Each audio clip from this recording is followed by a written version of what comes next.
राम राम। कहते हैं कई बार कोई व्यक्ति इतना कंजूस होता है, उसके मन में यही होता है कि कहीं पे 1 रुपया भी बच सकता है तो वो बचा ले, लेकिन भगवान उसको कोई ऐसा मार्ग दिखाते हैं कि उसकी सारी कंजूसी धरी की धरी रह जाती है। पूना के पास एक शहर था पुंडरीकपुर। उसमें एक ऐसे ब्राह्मण रहते थे जो जाति से ब्राह्मण थे, लेकिन वो ब्राह्मण जैसा एक भी कार्य नहीं करते थे। वो प्रातः ही उठकर स्नान ध्यान करके ऐसे ही तिलक लगाते और जाकर अपने गल्ले पर बैठ जाते। उनका एक ही काम था कि लोगों को ब्याज पर पैसा देना और वो पैसा उसका ब्याज वसूल करना। पंडित वाला वो कोई कर्म नहीं करते थे, लेकिन वो इतने ज़्यादा कंजूस थे कि आप उसका अंदाज़ा नहीं लगा सकते। जब उसकी नई नई शादी हुई तो शादी से अगले दिन ही अपनी पत्नी को कहा कि तुमने इतने आभूषण पहन रखे हैं, इन पे जो नक्काशी है वो बड़ी सुंदर है, अगर लगातार पहने रहोगी तो ये नक्काशी खराब हो जाएगी, ये सारे आभूषण मुझे दे दो। पत्नी कहती नहीं, ये सुहाग के चिन्ह। कहते नहीं, आभूषण मुझे दे दो, ये खराब हो जाएंगे। पत्नी ने सारे आभूषण दे दिए, लेकिन 3 वस्तुएं नहीं दी। एक पाँव की पायल, एक मंगलसूत्र और एक छोटी सी नथनी, छोटा सा कील जो नाक में डाल रखा। अब पंडित जी कहें ये भी सब मुझे दे दो, वो नहीं माने। वो कहती ये वस्तुएं मैं आपको नहीं दे सकती। तो उन पंडित जी ने घर पे खाना खाना छोड़ दिया तो अपने दुकान पर जाते, गल्ले पर जाते, तो किसी जो काम करते थे उनको ही कहते अपने घर से मेरे लिए खाना बनवा लाओ। वो इस बात में भी सोचते चलो मैंने घर पे खाना नहीं खाया, एक आदमी का आटा बच गया। इतने कंजूस थे, इतने कंजूस थे मेरे भाई बहन कि अगर दूध में मक्खी गिर जाती तो उस दूध को भी छान के पी जाते थे। जब 1 सप्ताह 10 दिन बीत गए, घर पे खाना नहीं खाया। पत्नी ने कहा आप क्या चाहते हो? कहते तुमने जो आभूषण पहन रखे हैं ये मुझे उतार के दे दो। उन्होंने कहा ठीक है। उन्होंने पायल भी उतार दी, मंगलसूत्र भी उतार दिया, लेकिन नाक की कील उनसे उतर नहीं रही थी। उन्होंने कहा ये कील तो पहने रहने दो। कहना ठीक है। अब भगवान का क्या स्वभाव है मेरे भाई बहन, जो अति कंजूस भी होता है, भगवान को उसके पास आने में भी बड़ा आनंद आता है। एक दिन विट्ठल भगवान एक वृद्ध ब्राह्मण का रूप धारण करके, दीनहीन, फटे कपड़े, मस्तक पे उल्टा सीधा तिलक, चेहरे पे झुर्रियां पड़ी हुई हैं, उस ब्राह्मण की दुकान पर आए। वो कहता ये कहाँ से आ गया, ये तो कुछ मांगने आया होगा। उन्होंने कहा मेरी पुत्री की शादी है, सेठ जी थोड़ी मदद कर दो। उसने कहा मैं कोई सेठ नहीं हूँ, मेरे अपने कपड़े देखो फटे हुए हैं, मैं तो नाम ही नाम है मेरा, मैं तो लोगों से ब्याज लेके अपने घर का गुजारा चलता हूँ, मेरे पास कुछ नहीं है, जाओ यहाँ से। मेरी पुत्री की शादी है, कुछ मदद कर दो। कहते हैं नहीं, मैं ऐसे कुछ नहीं देता, कोई तुम्हारे पास सामान है तो वो यहाँ ला के गिरवी रखो, उसके बदले कुछ धन दे दूंगा। उन्होंने कहा अच्छा मैं कोशिश करता हूँ, कहीं से मांगता हूँ। वो मांगने भी कहाँ गए मेरे भाई बहन, उनकी धर्मपत्नी के पास, जिनका नाम सरस्वती देवी था। उन्होंने जाके उनका द्वार खटखटाया। कहते देवी कुछ मदद कर दो, मेरी पुत्री की शादी। उन्होंने कहा मैं क्या मदद करूं, मेरे पति ने मेरे पास कुछ छोड़ा ही नहीं, घर पे कुछ है नहीं, भोजन तक वो एक समय का आटा लाते हैं, उसी में मैं भोजन बनाती हूँ, मैं आपकी क्या मदद कर सकता।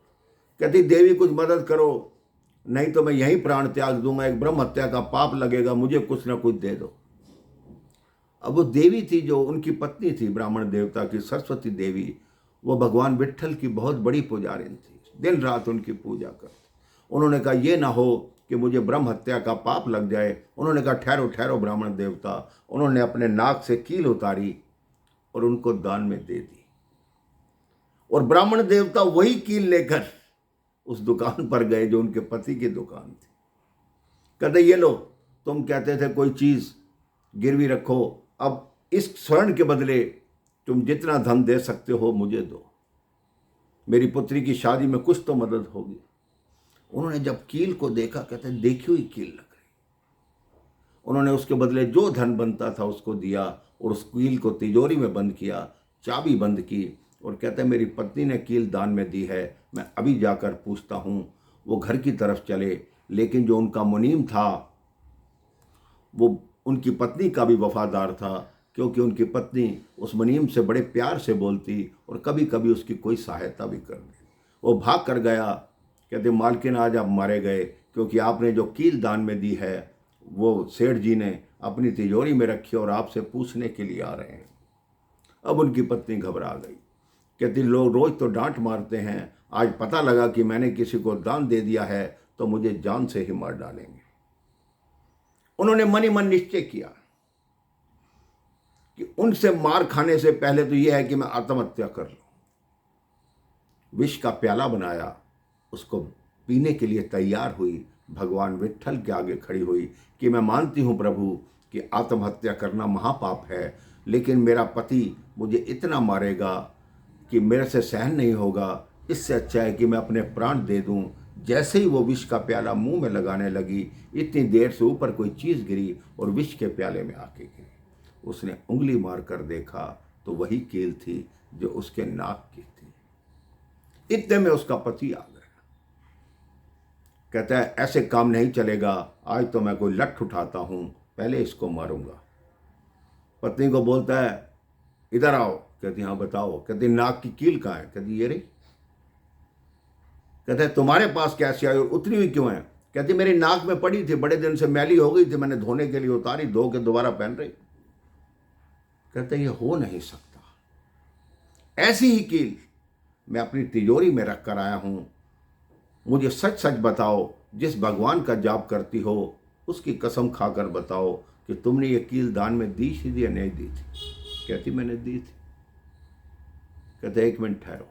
वो भाग कर दुकान पे गए, तिजोरी खोली, उसमें कील नहीं थी। कह रहे तिजोरी बंद, चाबी मेरे पास, तुम्हारे पास कील वापस कैसे आई? तब उसकी पत्नी की आंखों से झरझर आंसू बहने लगे। कहती भगवान विट्ठल हमारे पास आए, तुम्हारी दुकान पर आए, मेरे प्राण बचाए। मैं तो विष पान करने वाली थी, मेरे को ये कील वापस की। उस दिन के बाद उन सेठ के मन में ऐसा प्रभाव पड़ा कि वो दिन रात ही विट्ठल विट्ठल करने लगे। कहते मैं भी कैसा पापी हूँ, भगवान मेरी दुकान पर स्वयं मांगने आए और मैं उनको पहचान नहीं पाया, उनको भगा दिया। उस दिन के बाद उन्होंने बड़ी बड़ी धर्मशालाएं बनवाई, बड़े बड़े मंदिर बनवाए और दिन रात ही भगवान विट्ठल की पूजा करने लगे। अब सारी कंजूसी छोड़ दी, जी भर के दान करते, भोजन कराते लोगों को और भगवान का नाम ही जपते रहते। तो मेरे भाई बहन, उस सेठ के मन में कैसे भगवान ने अपना प्रभाव जमाया कि एक ही क्षण में उसका जीवन बदल गया। आप भी अपने मन में भगवान के प्रति अपना ध्यान लगाए रखिए, आपका भी जीवन बदल जाएगा। राम राम, जय श्री राम।